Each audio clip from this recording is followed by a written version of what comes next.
mettre fin au conflit sous toutes les formes, poursuivre la reconstruction du pays et conforter la perspective d'un Congo fort, uni et prospère. Il nous faut donc plus d'éthique et de sens du bien public. Il nous faut plus de participation et de consensus, tout en respectant les fondamentaux de tout exercice démocratique. Il nous faut plus de solidarité dans l'effort et dans le partage des dividendes. Bref, il nous faut davantage de cohésion nationale.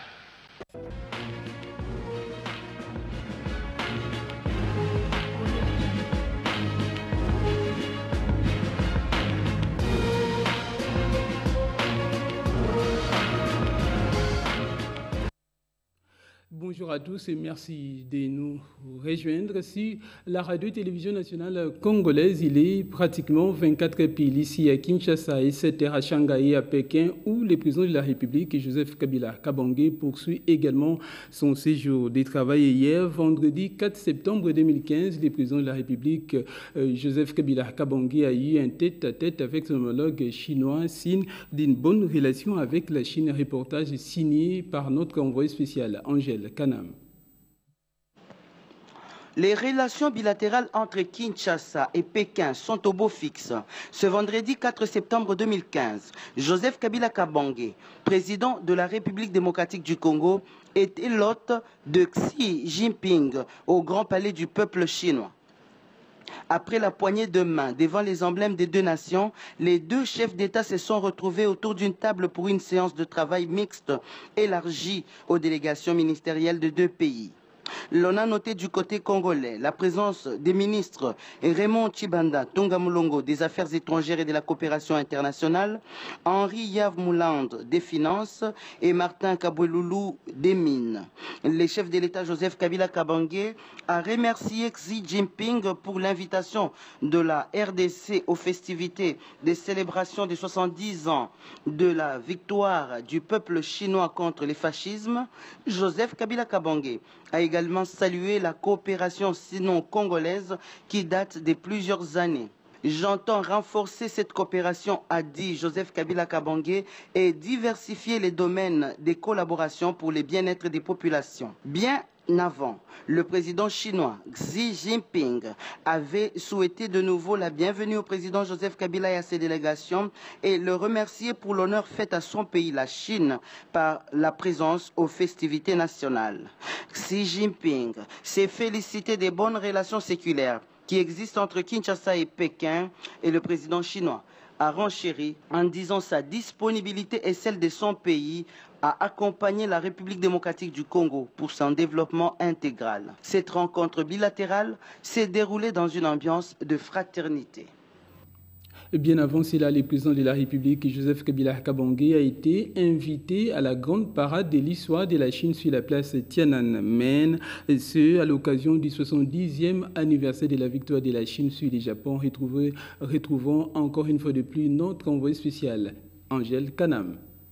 1945-2015, 70 ans viennent de s'écouler depuis que la Chine avait eu raison de l'agression japonaise. Ce jeudi 3 septembre 2015, le couple présidentiel chinois reçoit ses invités à la grande place Tiananmen. Au nombre des chefs d'État invités, Joseph Kabila Kabange, président de la République démocratique du Congo, qui honore de sa présence la Chine aux côtés de ses homologues africains, El-Bashir, Mohamed Morsi, l'Égyptien, Jacob Zuma, les Sud-Africains, ainsi que le Russe Vladimir Poutine. Installés dans la grande tribune de la porte de la paix céleste, les chefs d'État assistent aux festivités qui se sont ouvertes par 21 coups de canon.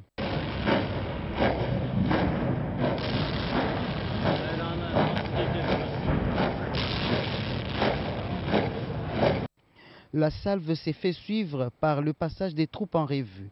Les chefs de l'État chinois, Xi Jinping, inspectent les troupes rangées pour les grands défilés du 3 septembre.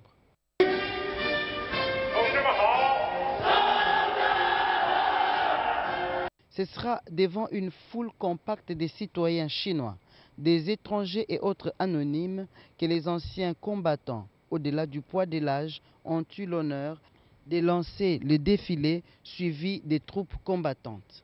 Marquant les pas avec assurance, les hommes des troupes chinoises démontrent leur détermination à poursuivre la noble mission de défendre la patrie au prix du sang, 70 ans après la victoire de la résistance du peuple chinois contre l'agression japonaise et la fin de la guerre mondiale antifasciste. Un défilé militaire qui se poursuit avec le déploiement du grand arsenal de guerre motorisé. Une véritable démonstration de la force militaire terrestre et aérienne chinoise.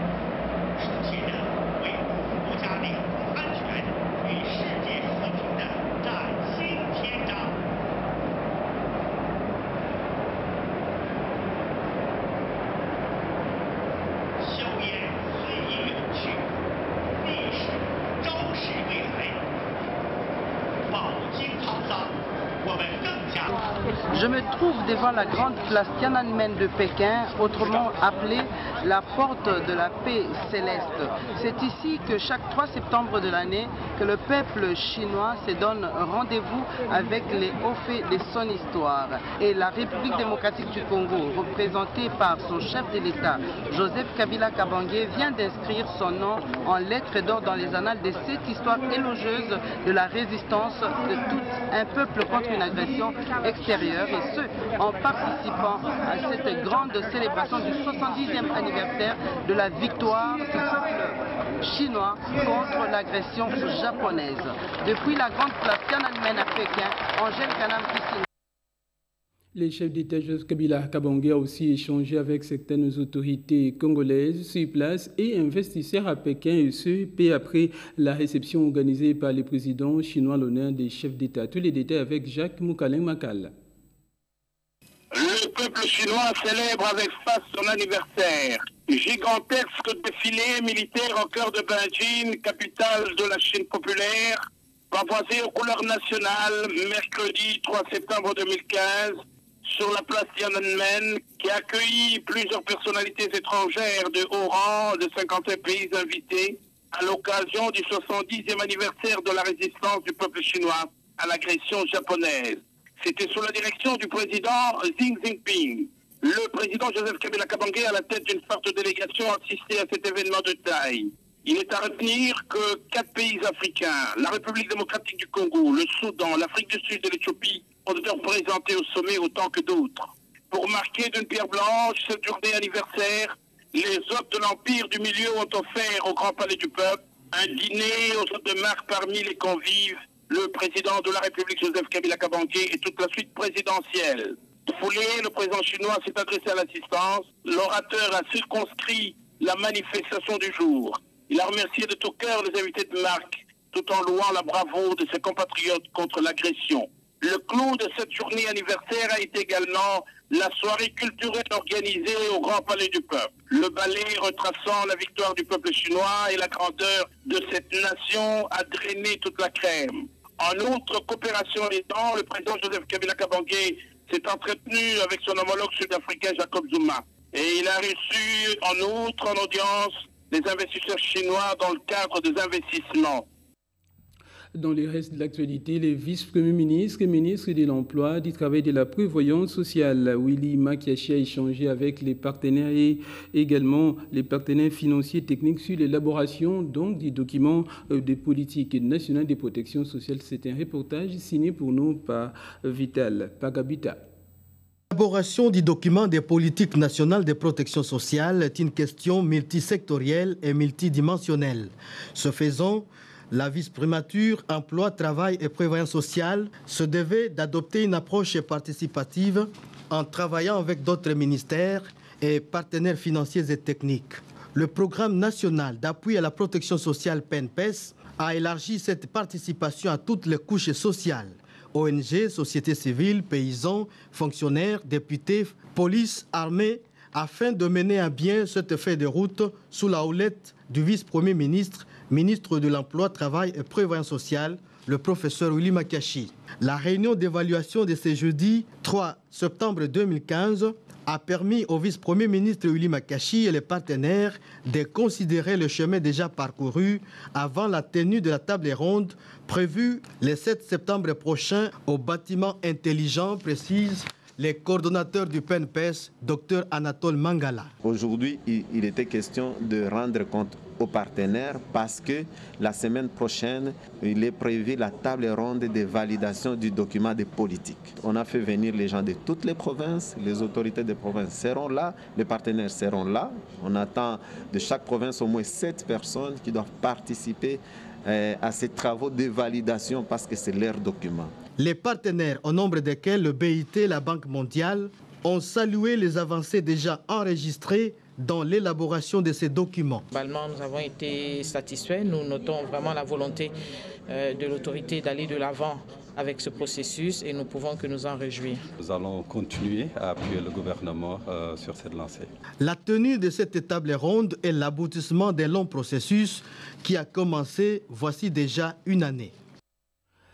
Autre chose, le ministre de l'Environnement et du Développement durable, Bienvenu Liot Tanjoli, a donc conféré avec le directeur pays d'IPNID et le directeur national du Fonds mondial pour la nature au menu la contribution de leur structure dans le développement du secteur de l'environnement en République démocratique du Congo. Explication Coco Anaïs Mbikila. Avec une expérience de plus de 40 ans et présente dans plusieurs pays d'Afrique, la société EnviroServe veut aider la République démocratique du Congo à lutter efficacement contre la pollution et mettre en place un système standard de normes environnementales. Très réceptif, le ministre de l'Environnement et Développement durable, Maître Bienvenu Liot Tanjoli, a décidé de la création d'une commission qui devra travailler avec cette structure pour qu'au plus tard la semaine prochaine, le résultat soit disponible. Maître Bienvenu Liot Tanjoli s'est également entretenu avec Priya Kajaraj, directrice pays du Programme des Nations Unies pour le développement. Leurs discussions ont tourné autour de la tenue prochaine à Paris de la conférence sur le réchauffement climatique COP21 et du lancement le 29 septembre prochain à New York du Fonds centrafricain sur le forêt. Ce fonds devra soutenir l'agenda de la déforestation et du développement durable en RDC. Le PNUD soutient le ministère à la préparation technique de la COP21 et le lancement de ce fonds va contribuer aux efforts de la RDC dans la lutte contre les changements climatiques. Le dernier hôte du jour du patron de l'environnement et développement durable était le directeur national du Fonds mondial pour la nature. Plusieurs questions étaient au menu des échanges, notamment la question du parc de la Salonga qui est congéré avec l'ICSN et qui doit être retiré de la liste des sites en péril. En santé, le gouverneur André Kimbuta Yango a remis une ambulance neuve au centre hospitalier Biofram. Des questions de faciliter les transferts rapides des malades. Regardez ces reportages signés pour nous par Lopez Kakuba. 12 juin 2015, c'était le jour de l'inauguration du centre hospitalier Biopharm 2. Le gouverneur de la ville-province de Kinshasa, André Kimbuta Yango, avait promis une ambulance pour cette formation médicale pour les transferts rapides de malades. C'est une promesse tenue. C'est 2 septembre 2015, soit 2 mois après, le premier citoyen de la ville de Kinshasa vient de concrétiser sa promesse en remettant une ambulance toute neuve au médecin directeur général de ces centres hospitaliers, Mme Linda Moudouanga, tout en félicitant le président du conseil d'administration, l'honorable Norbert Basengue Zikatintima. Merci pour la gratuité de consultation pendant 2 semaines pour tous les clients, en commençant bien sûr par moi-même. L'accompagnement de la vie ne va pas s'arrêter parce que vous prenez en charge les clients et les clients qui paient leur impôt à la ville de Kinshasa. À chaque fois, vous aurez besoin de notre aide, nous serons toujours là pour vous. Les bénéficiaires ont remercié le gouverneur Kimbuta pour son geste et combien humanitaire. Matthieu 7,7 dit, si vous toquez, on va ouvrir pour vous. Et vous venez d'ouvrir pour nous. Il faut que nous vous rendions ces passagers-là. À l'occasion, Norbert Basengezi Katintima a annoncé le début des consultations gratuites au centre hospitalier Biopharm 2 qui commencent ce 3 septembre 2015 et vont se terminer le 17 septembre 2015 sur l'avenue Kato numéro 163 au croisement des avenues Huilery et Kato dans la commune de Kinshasa. Quelques personnalités ont été témoins de cette cérémonie, notamment le ministre provincial de santé ville de Kinshasa, Vital Kabwiku, le gouverneur du Sud Kivu, Marcelin Tishamborouoya, le directeur général de l'ONIP, Adolphe Lumanu. Et puis, le ministre de la Communication et des Médias, Lambert Mendo Malanga, a conféré avec le numéro 1 de l'opérateur de téléphonie mobile les plus innovants de la République démocratique du Congo, entendez Tigo, qui est déterminé à augmenter le nombre d'utilisateurs du réseau social le plus populaire, Facebook. Gratuit, partout et pour tous. Reportage signé Mireille Kumbo. Le directeur général de la Société de télécommunications Tigo RDC, Mme Uche Ofodil, a franchi les portillons du ministère de la Communication et des Médias ce vendredi 4 septembre 2015. Avec le ministre de la Communication et des Médias, Lambert Mendo Malanga, le directeur général de Tigo RDC a évoqué les projets de développement de Tigo, notamment l'initiative d'utilisation gratuite de Facebook dès la fin de ce mois en République démocratique du Congo. Lancé la semaine dernière, ce programme vise à inciter les publics à utiliser les réseaux dans les pays où le taux de navigation sur Internet est bas. C'était l'occasion pour le ministre Lambert Mende Malanga de saluer cette initiative Facebook qui va booster les taux de navigation sur Internet en République démocratique du Congo. First of all, we're very thankful that we were able to meet the minister. Nous allons remercier le ministre. On est venu rencontrer le ministre d'abord pour discuter à propos des projets que Tigo est en train de développer, dont notamment celui avec Facebook. Il y a une initiative qui est prévue avec Facebook à la fin de ce mois. Et on est venu faire part au ministre de l'Information par rapport à ce que nous voulons faire avec Facebook en République démocratique du Congo. C'est un programme Facebook avec Milico, le groupe auquel appartient Tigo. Also, new customers if they join the Tigo network.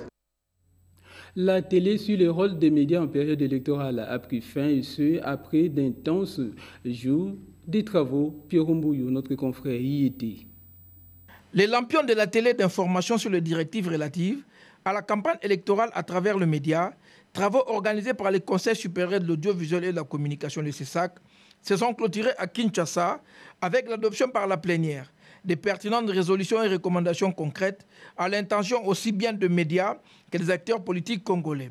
Afin de garder la confiance de tous, le mouvement s'abstient de prendre part aux hostilités et en tout temps aux controverses d'ordre politique, racial, religieux et idéologique. Ces assises, qui se sont déroulées pendant 48 heures, étaient une belle opportunité pour la synergie des chevaliers de la plume et des responsables des médias congolais de cogiter rationnellement autour du rôle et de la place du 4e pouvoir congolais dans le présent processus électoral. Des assises saluées par l'organe de régulation nationale de médias. Ensemble, nous venons de baliser le chemin que les médias doivent emprunter pour mieux accompagner le processus électoral. Ensemble également, nous venons d'atteindre les objectifs que le Conseil a assignés à cet important atelier pour un meilleur encadrement de ce processus électoral à travers les médias.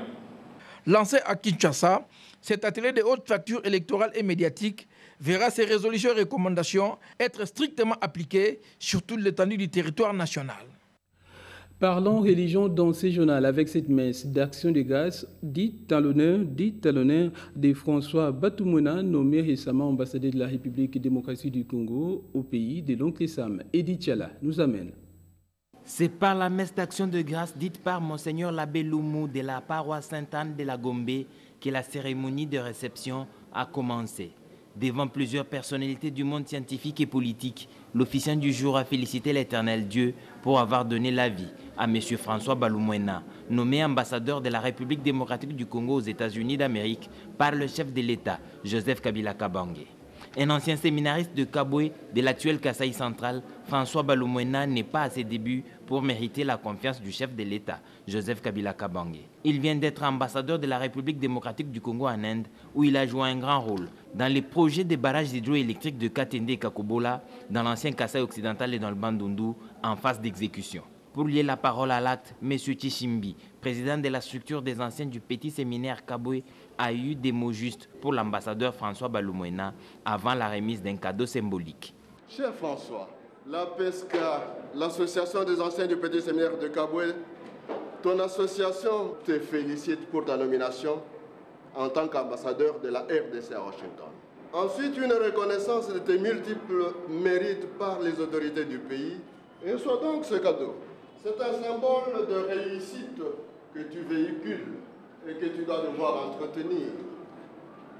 Cultiver partout où tu iras, partager avec tous ceux qui œuvrent pour l'avenir radieux de ce pays. Fin de ce journal, merci de l'avoir suivi. Merci également à toute l'équipe qui l'a préparé. Retrouvez une nouvelle édition à cette heure locale. Retrouvons-nous. À très bientôt.